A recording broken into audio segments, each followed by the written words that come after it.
the BJP-NDPP alliance looking very strong in Nagaland with well over 35 seats, leading in well over 35 seats. I'm joined by Nalin Kohli, who's really, in a sense, a man of the moment because he's the state in charge for the BJP here in Nagaland. So, the BJP-NDPP alliance looking quite strong as far as Nagaland is concerned. What do you think stood for the BJP's advantage here in Nagaland?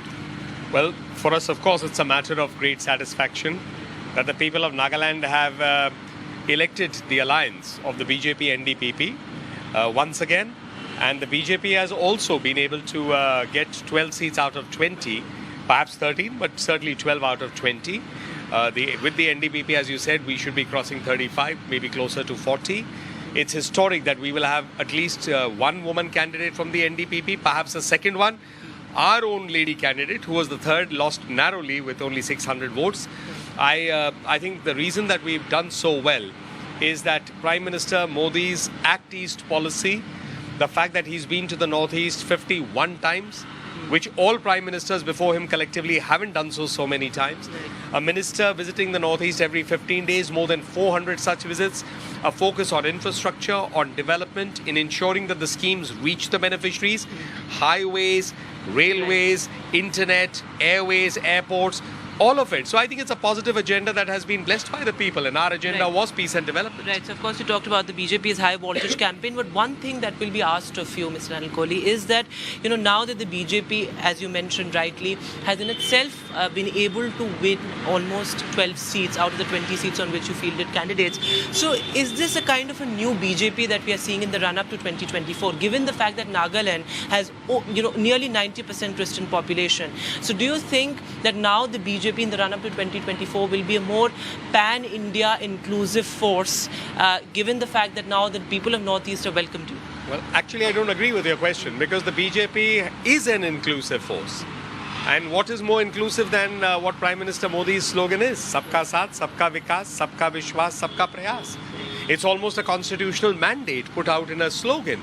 Additionally, I would say that the BJP, show me one scheme of Prime Minister Modi that distinguishes between an Indian citizen or a potential beneficiary for being Hindu, Muslim, Christian, Buddhist, Parsi, Jew. The point I was making was that here, of course, you're talking about how inclusive you are, and that you don't discriminate between religions. That's a point that was made, and that was also welcomed a lot by people here in Nagaland. But when we see in other BJP-led states, things like cow vigilantism or perhaps anti-conversion laws, then don't you think that's at odds with what the BJP has been saying here in Nagaland? Again, as I said, and I was completing that point only, that there is no distinction between any Indian citizen. And the BJP believes in serving the people. Let me give you an example. Home Minister Amit Shah came to Nagaland.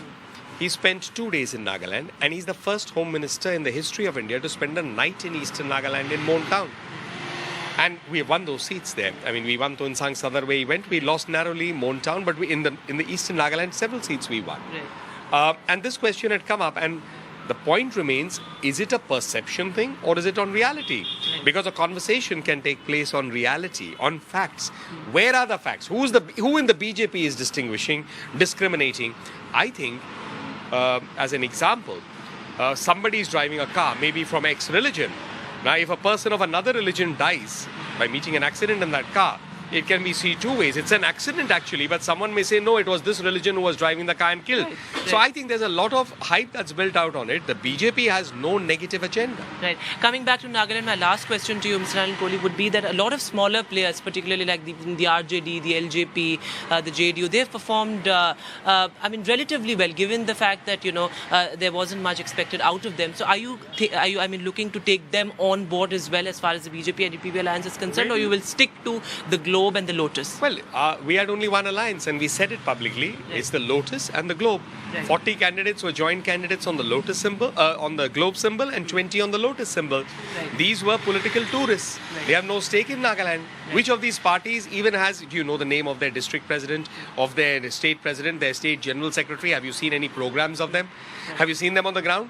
This was merely, they came from whatever, Bombay or Patna or anywhere else, to offer their symbol for candidates who wish to contest.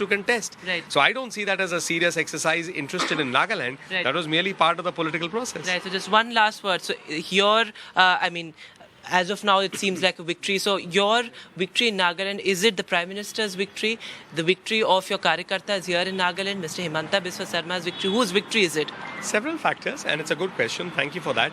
It is about Prime Minister Modi's scheme and the positive agenda of Chief Minister Rio and his government actually performing. So it's a double-engine government. And there's no doubt that we've had Home Minister Shah, we've had JP Nadda ji, we've had, and Dr. Himanta Biswa Sarma is a major factor in the Northeast. He's chairman of NEDA.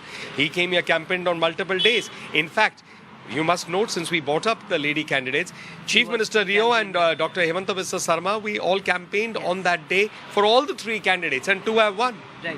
Thanks very much, Ms. Nalin Kohli. So, of course, here Ms. Nalin Kohli telling us that a lot of factors played a part as far as the BJP's victory is concerned here in Nagaland. Of course, Himanta Biswa Sarma is seen as a major player here, but of course, it remains to be seen whether this pitch that the BJP made in Nagaland that continues in the run to 2024 as well. Gadi.